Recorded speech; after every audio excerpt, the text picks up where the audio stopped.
Getting there. We're getting there. Slow and sure.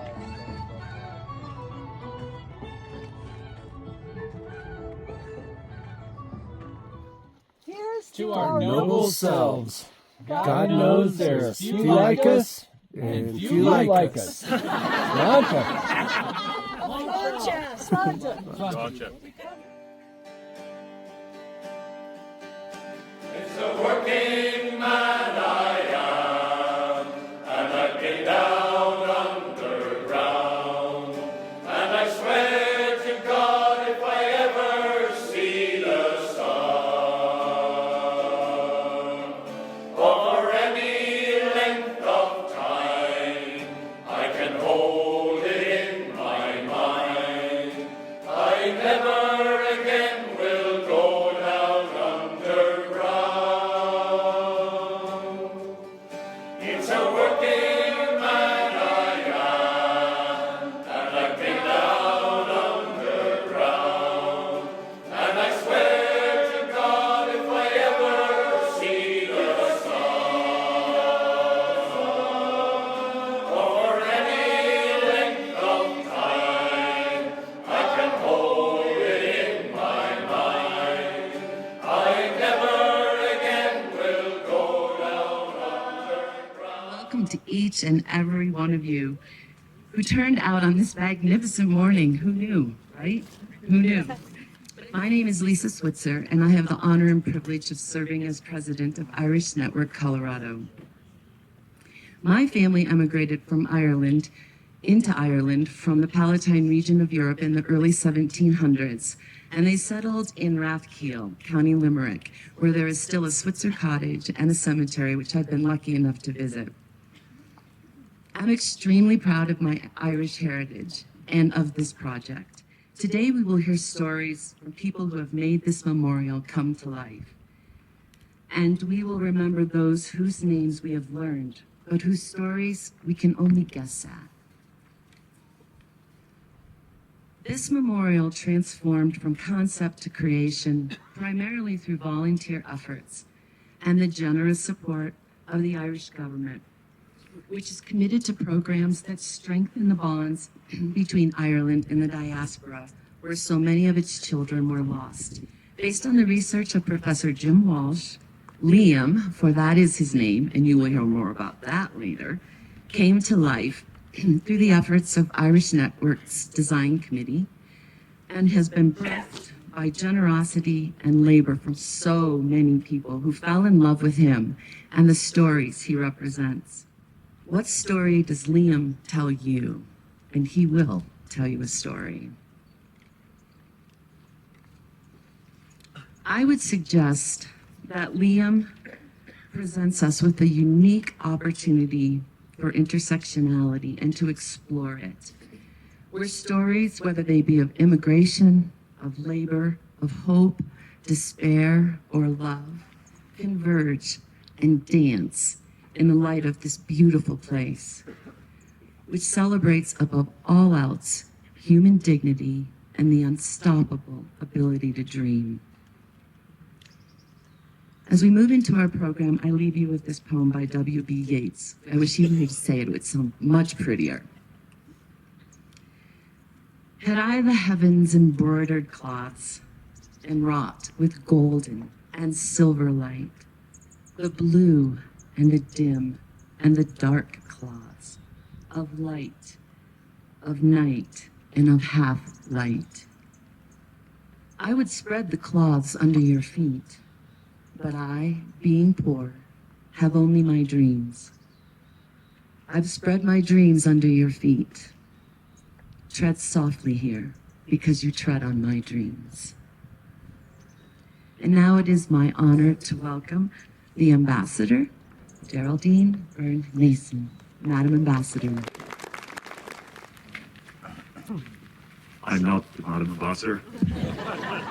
Giva Cordia. Hello, friends. Ermila Mahugat. Thank you for welcoming me back to this beautiful, poignant site at the root of the world. I've had the privilege of being here 3 times. This is my third. The first exactly a year ago, and then only 1 month ago with our Minister for Justice, James Brown. It's inspiring to see the progress that has been made, resulting in this marvellous dedication. People's lives are precious and should be illuminated, and 1,500 of them are illuminated today and right into the future. I'm delighted to now introduce Ambassador Bernason. Ambassador Bernason is one of our great representative of Ireland, and is my boss. With the UN General Assembly starting tomorrow, and the ambassador travelling from here over to New York, her presence underlines the importance with which the Irish government places this memorial, and the importance with which we see the Irish diaspora and what you do for Ireland and the relationship between the US and Ireland every day. So on that note, I'm delighted to introduce Ambassador Bernason. Thank you. May God be with you. Good morning to all of you, friends. We're gathered here today in Leadville to do something that actually matters. Breathtakingly beautiful part of the world, as Lisa said earlier, a sacred place, unveiling a memorial that pays tribute to Irish miners who toiled and in many cases perished in the harsh and unforgiving environment of the 19th century Rockies. And as if their hardship in life wasn't enough, in death they were robbed of their identities, and with that their stories and their place in our memories. But today, thanks to you, they return to our community. They return in an indelible, compelling, poignant way. Their stories are restored, and with that, their part in the story of Irish immigration and the Irish in America. These immigrants were fueled by an unbreakable spirit, a belief, and an unwavering work ethic. They formed communities, enriched American culture, and in their perseverance, they embodied the American dream. As President Biden said when he was in Ireland earlier this year, the history of the United States is woven through with the green of the Emerald Isle. Today, we're not just reflecting on the journey of Irish miners and their families who came to Leadville, but rather through this act, we are giving voice and dignity to the countless others who contributed to the fabric of this great nation. Their stories are etched not only into the landscape around us here, but now into our collective memory. Those Irish could have been forgotten because they were unnamed, but now they live on. Seamus Heaney, Ireland's poet laureate, said, and I'm quoting him, "I always believed that whatever needs to be written will somehow get itself written." Today, we testify to that. I salute your determination and your commitment. You have done a very noble thing. Thank you very much, and may the souls that surround us today sit at the right hand of God. Thank you. We've been talking a lot about land, and we know that we aren't the first people who stood on this piece of earth. And so it's important for us to be mindful of the people who were here before us. And so I have asked that we have a land acknowledgement reading. And so if May and Cleo could join me up here. We honor and acknowledge that we are on the traditional territories and homelands of the Ute Nations. We acknowledge the land and the history of the space in which we gather today. This area was a site of trade, hunting, and gathering. We recognize the indigenous peoples as the original stewards of the land, water, plants, and animals who called this place home.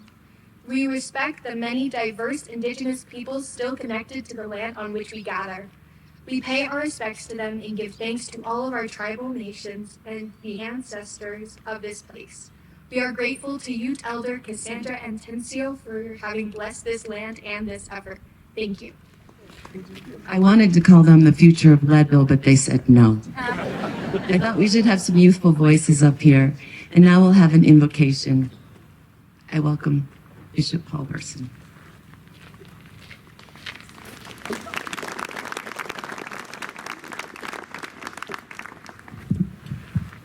I'm going to invite all those who are seated to stand if you can.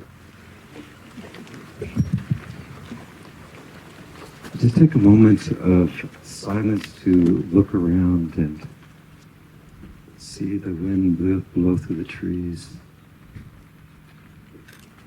Try to quiet your soul that might have been traveling a lot to get here today.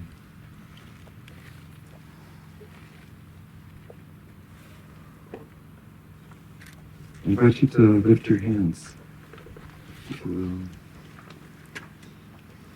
Good God of all creation, we give you thanks for who you are, known as Abba, Father, Son, Holy Spirit. Known by many more names, one filled with compassion, mercy, call to justice. We give you thanks for us being able to be here today. And we give thanks for this ground that's been made sacred for those who lived here for millennia, those who have come from across the seas to live and die here and are buried and remembered today.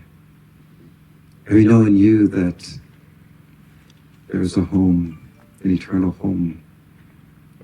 And we ask that somehow, through our imagination, through your good Holy Spirit, that you would invite us, open us to receive in your Spirit those who we're remembering today. And really all of our ancestors who lived, fought, struggled, loved, and died. And we're standing on their shoulders. May our hearts be filled with thanksgiving for those gifts. May that cloud of witnesses be felt around us.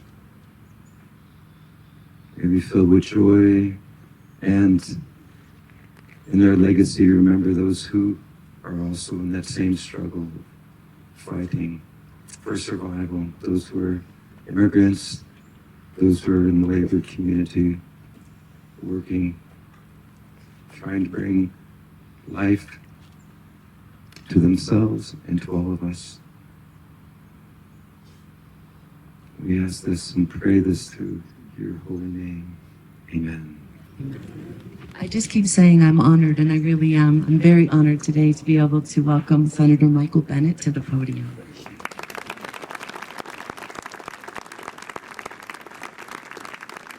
Thank you, Lisa. The ambassador has already shared the remarkable history of this place and the thousands of Irish men and women who escaped famine and poverty. They came here to share in what we think of as the American dream in pursuit of a better life for themselves and for their children. And these miners never let their hardships weaken their resolve. They organized. That's why so many folks from labor are here today. They worked hard, and ultimately they became woven inextricably into Leadville's and Colorado's and our nation's fabric. And we're here today to commemorate their fortitude, their legacy, and their example. We're here to mark this place in history, not only for those who first came here and their ancestors and their descendants, but for America herself. Our character as a nation reveals itself in what we choose to remember and what we choose to forget. And thanks to your efforts, thanks to the efforts of Leadville, future generations will have the opportunity to learn and appreciate the extraordinary history of these people and this place. Years from now, and centuries from now, Americans will bring their kids and grandkids here and tell them the story of the Irish miners and their resilience and their contributions to Colorado and to our country. And they'll understand something different about our country and the world as a result of that. So thank you for that. And now it's my honor to present this flag of Colorado, having recently flown at the State House in honor of those buried here, the Leadville Mayor, Greg Lobby. Mayor Greg, are you? Let me give you this. We'll give you another one from the U.S. Capitol as well. Thank you.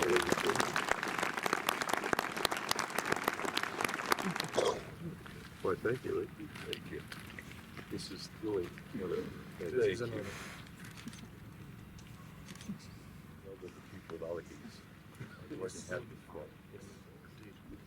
Thank you. We've talked about the somber nature of this memorial, but I also want to celebrate the joyous nature of the process that has gotten us here.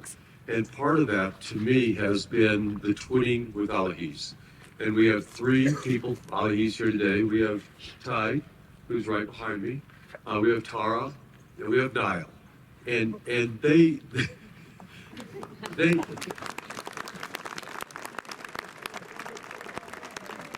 have come such a long way to honor what we're doing here and also honor the relationship. And it is just it to me is part of the joy that has come out of all that we've done. And I really, really do love the friendship between Leadville and Alahis. This is such a fabulous event. Look at this crowd. Thank you all for being here.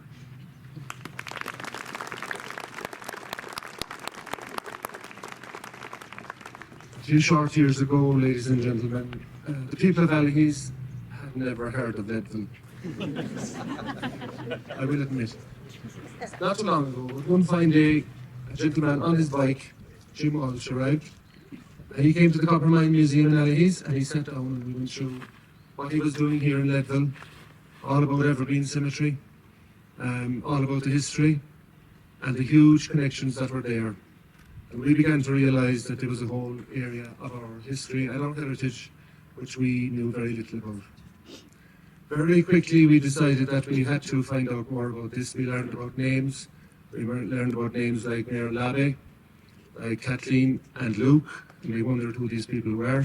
We learned about the Irish Network Colorado, and suddenly we found out that there was a whole network out here with Irish connections which we had to honour, and it was part of our heritage.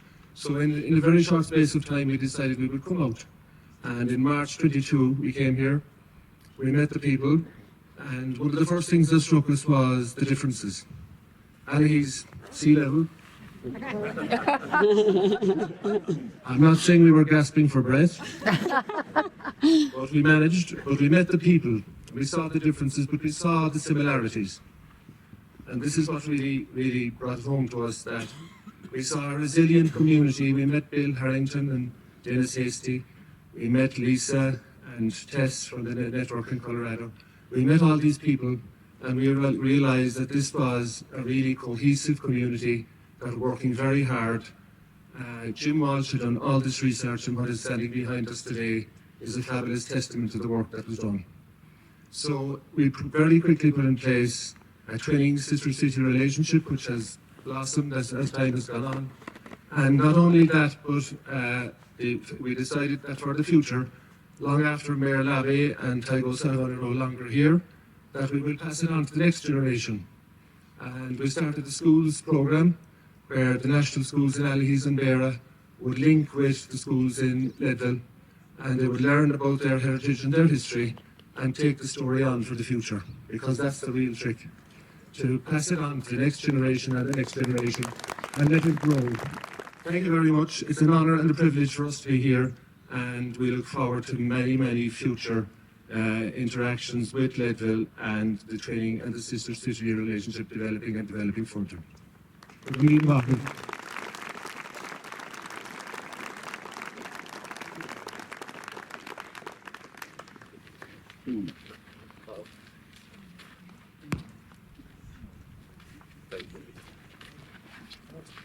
My next opportunity is kind of to introduce my sister in crime, I like to say. She's prettier and she's got a nicer accent, but it's Tess Julian, who is the Vice President of Irish Network and also a member of the Design Committee.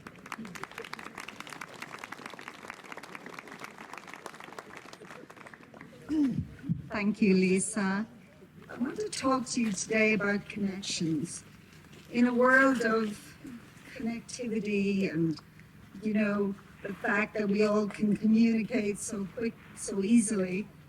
I think connections are more heartfelt and more important. And for the Irish Network, I believe that the connections that we've had were truly could be said Irish luck, but I would say they were more divine intervention. We had the right people in the right place with the right skill set at the right time. And the whole project started around a kitchen table a few miles up the road. And here we are. We're a group of volunteers with a passion. And we managed to pull this off. And thank you all for your support and your love for the project. Though we need to weep your loss, you dwell in that safe place in our hearts, where no storm or night or pain can reach you. I am Luke and Kathleen. I'm the Kathleen part of Luke and Kathleen. And it is my honor to be here as a sort of spokesperson and talk a little bit about the historical context of the people who we are honoring today. If you imagine 1883, a very pivotal year in Leadville, there was a smallpox epidemic. It was very busy in this section of the Evergreen Cemetery. Leadville in 1883 had 33,000 people, about 10 times as many as live here today. If you walked through the streets of Leadville, you would hear English and Irish and Swedish and Italian and German and Spanish, and you would really embrace the fact that this was a super diverse town with such a patchwork of people. 10% of the people are here still. About 90% of the structures of Leadville are gone. As you drive around Leadville today, you see little ruins. Most of those buildings that our friends here lived in are gone. The people who we're honoring wouldn't perhaps have been able to see the light of day very often. The smelter smoke would have most likely obscured the view of Mount Massive and Mount Elbert. They did not know what a weekend was. They were the paupers, they were the outcasts, they were the poor. Their bodies, after they died, were given to the Knights of the Scalpel, any doctors who would like to dissect them, as long as they paid for burying what was left over in the pauper's grave. And here today, we get to rise them up above ground and elevate them and illuminate them to their rightful place in history and honor out of the dirt.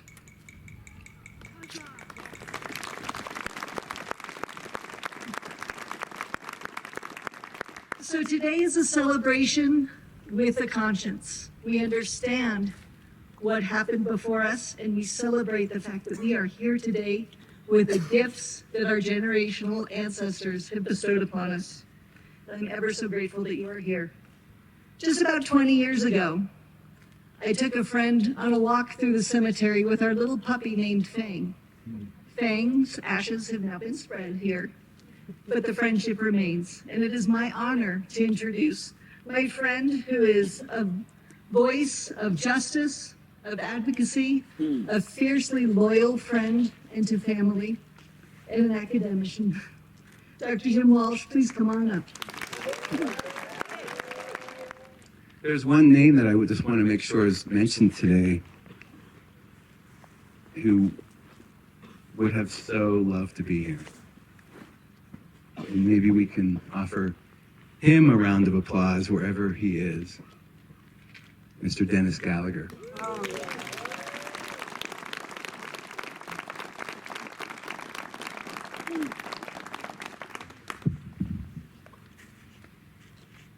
We built a bridge to a higher consciousness. A spiral bridge to a place of compassion. A spiral bridge to human connection. Walk that bridge with me.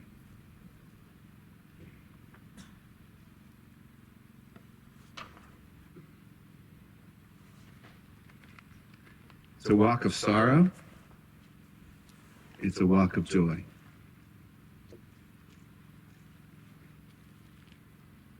It's a walk of hunger.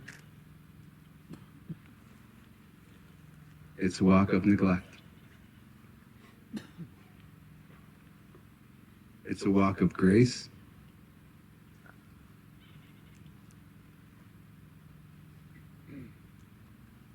It's a walk of chains, a walk of flowers.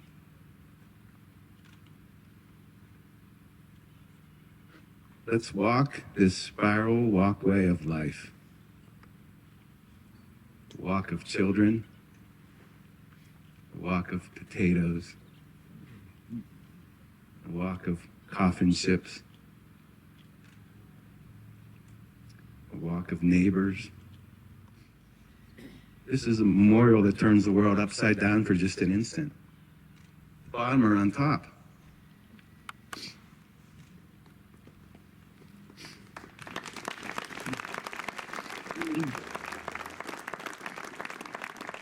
That we might see with new eyes the struggles of paupers today. Our dream is that people understand why we chose to include not just the Irish name, but there's hundreds of non-Irish names on these walls.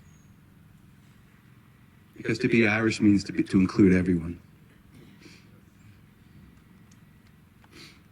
You once asked, Dad, what would the world look like with the poor on top?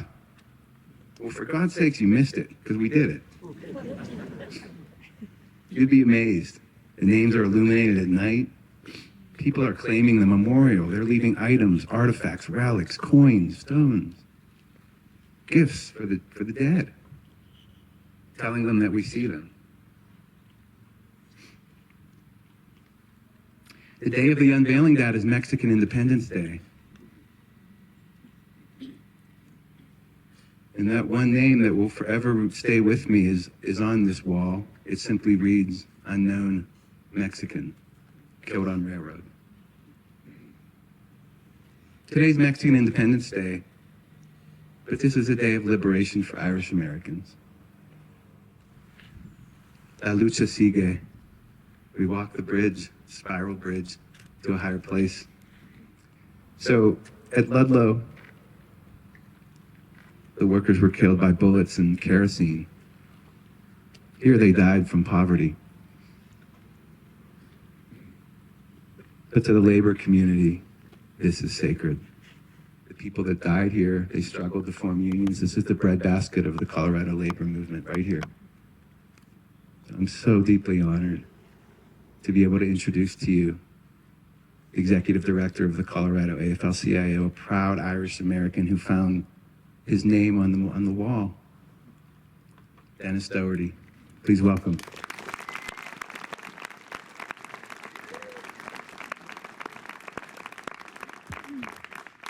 Thank you, Jim. So honored to speak on behalf of the Colorado labor community here. And I just want to say, as I look at Liam in this memorial, I see sacrifice. I see somebody who toiled under conditions unimaginable to us today. I see somebody who is a union member,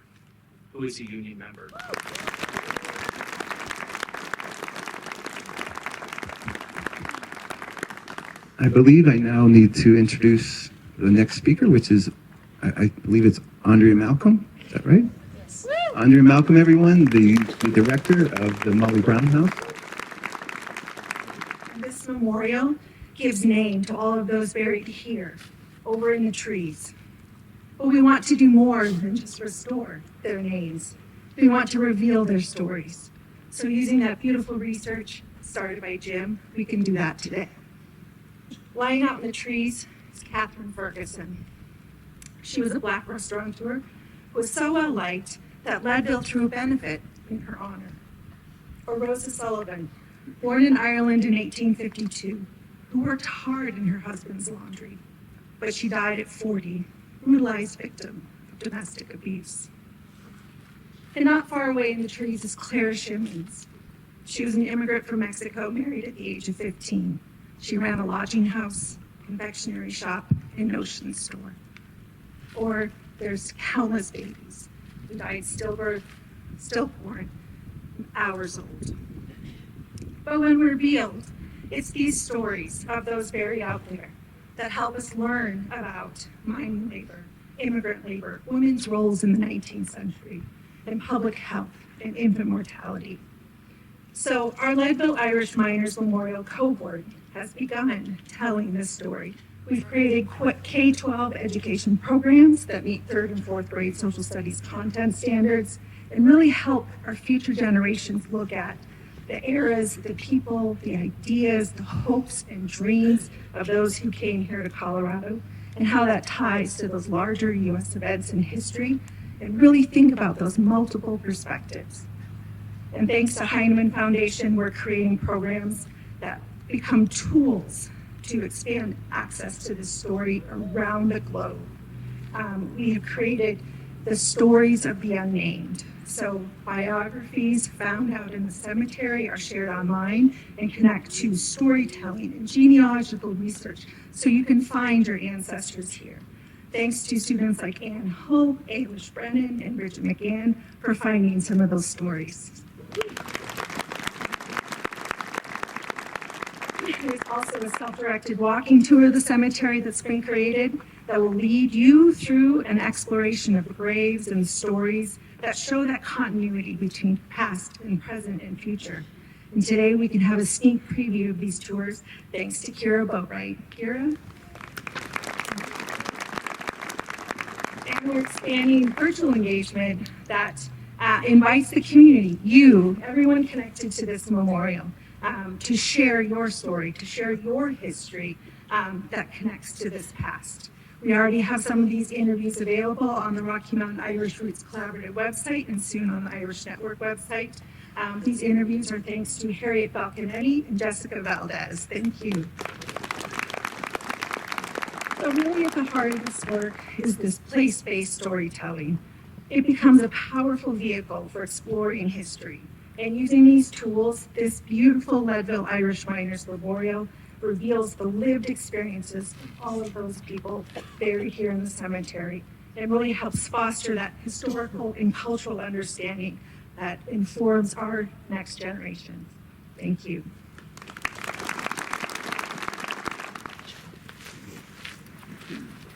How are y'all doing on this beautiful Leadville day?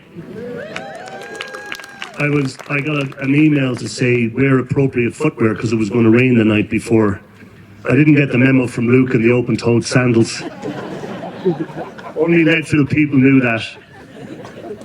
This journey of this memorial started 150 years ago, predominantly in the Beara Peninsula, Galway, silver mines, and I was brought in on it probably 6 years ago. And I was asked by Jim Walsh, Jim Lyons, and I had a meeting with Lisa Switzer. And was asked if I could do some fundraising for this event, for this memorial. And as most of you know, I like to throw a good party. And throwing a good party is a great way of raising money. So we threw some fabulous parties at Mike Donovan's castle, at the Capitol Grill, and some other events at the Celtic. But what really got me instrumentally involved in this was the day I spent up here, and we had some session musicians out in the middle of the graveyard. And to this day I still get goosebumps, because for the first time in 150 years, these people were hearing their music and their culture again. And this is what this represents, is we will never, ever, ever forget them.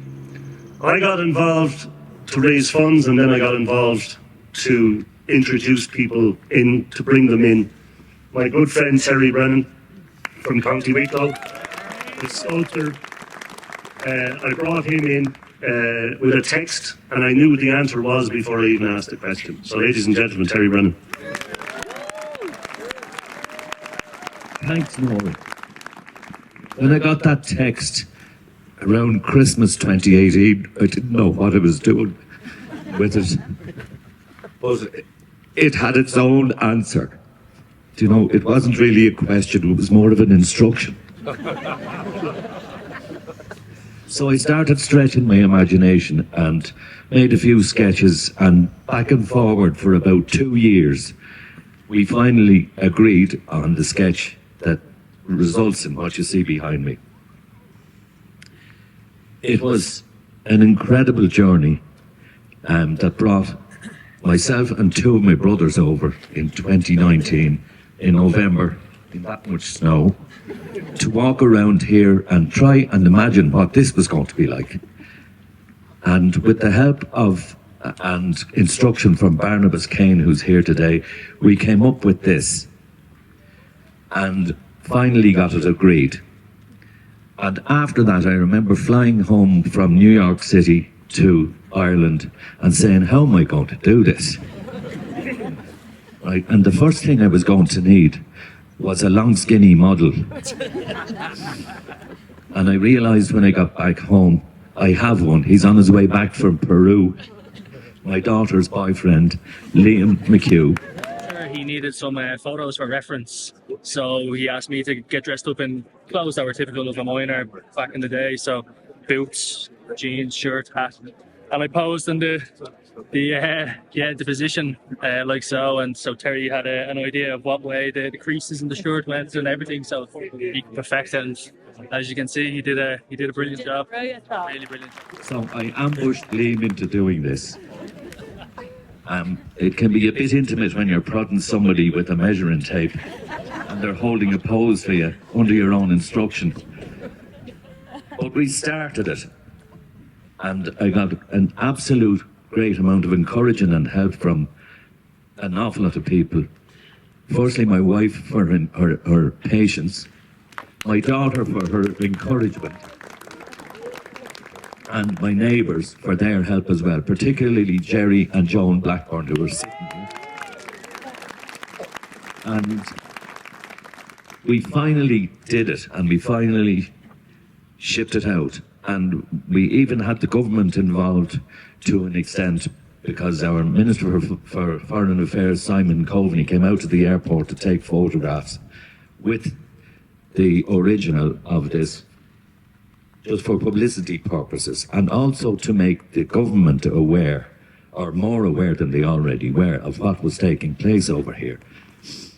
We got on the radio nationally in Ireland and on the television and in newspapers to at least advance the public awareness of this.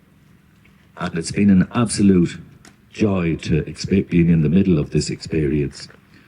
And I cannot say a whole lot more about how much I appreciate the assistance that was given to me. Jerry used to come down to me and we'd be boiling up clay, modelling clay in buckets to make this, 25 kilos of it. And it was all a bit of fun, really. Now, I did wonder where I was going to get the time to do this, but along came COVID. And following its departure from Ireland, there was some publicity events that I hijacked a few news presenters into doing. And at the end of one of them, where I was given 25 minutes on national radio, he asked me, had I got anything else to say about this? And I said, yes. I said, bear in mind that the last time this happened, the French put a statue on the Hudson River.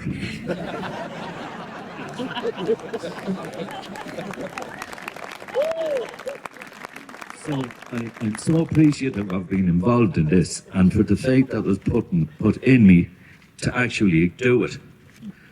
That I'll never forget this experience, and I'll always be directing people here. Thank you very much.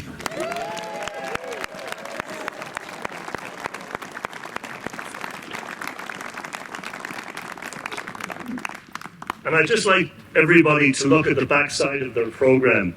They're the names of only some of the people that have been involved in this project.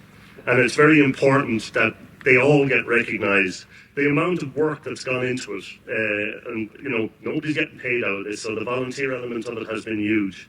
And I just spotted my own second cousin, Thomas Hickey, who hosted Jim Walsh in the silver mines for a talk where I think about 100 people showed up just to learn about this. So we're all over the world, guys. Thank you very much.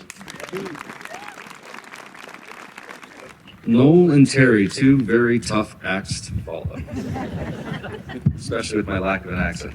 But I did want to get to a little bit of what my role in the project has been and how this has evolved for me over the past 5 or so years. Like any good origin story, mine starts in a pub.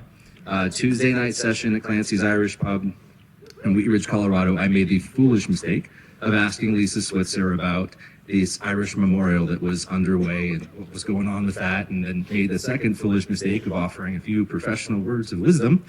And as they say, the rest of that is history. At that point in time, it was really the committee gathering to build off of what then was a tremendous amount of work and research that Dr. Jim Walsh had provided, and this dream of the physical manifestation of that. The memorial at that point in time was a flat piece of earth here in Evergreen Cemetery, and we tried to figure out how best to deliver that. And after engaging in a competitive RFP process where we were fortunate enough to select very talented landscape architect Barnabas Kane to provide that physical manifestation, that design for us to see what that research might look like in place and with this community, we were able to move forward.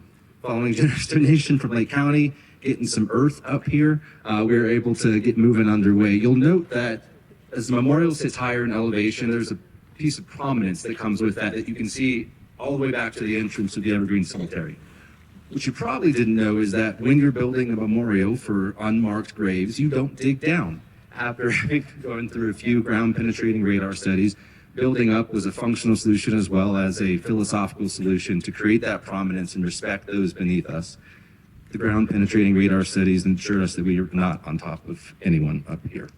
There are a number of constraints that we tackled along the way, has been noted. While beneficial for Terry to toil away in creating the statue, the delivery of some of the other construction aspects were exceedingly challenging, right? Thinking about what the pandemic did to construction costs, to available labor, working through all that with a volunteer spirit, we were able to get to where we're at today. It was a tall order to ask Stone Quarry to provide us 24 tons of quartzitic sandstone to act as our bases and benches, and then to get it up 2 miles high and site it in this wonderful, wonderful space. And the execution of this design, which I was not positive we would get here. And looking back to the renderings that Barnabas had provided early in that process, going to the Irish Network Colorado's website, we delivered on that vision, and we're very fortunate enough to have built off of so much support from the community and so many partners across the world.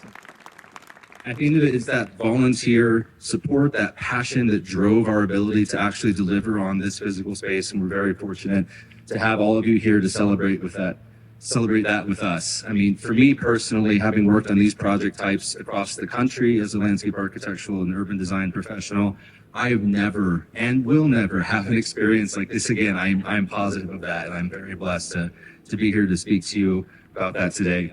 I'm just thrilled to be here to conclude this speaker series and introduce a man who needs no introduction, Luke Finken. Friends, Leadvillians, children of Aaron, lend me your ears. We are most honored by your presence and the time you have taken to recognize the heritage and the history of this sacred space and landscape. Here at the end of the ceremony, we take new steps toward the future. One built on their hopes, their dreams, which we have an obligation to fulfill. Let us say their names. We will play the names shortly, read and recorded by our dear friends from Allihies, Niall and crew created this amazing recording so their names can be heard forever. So let us part for now with the words of Oscar Wilde.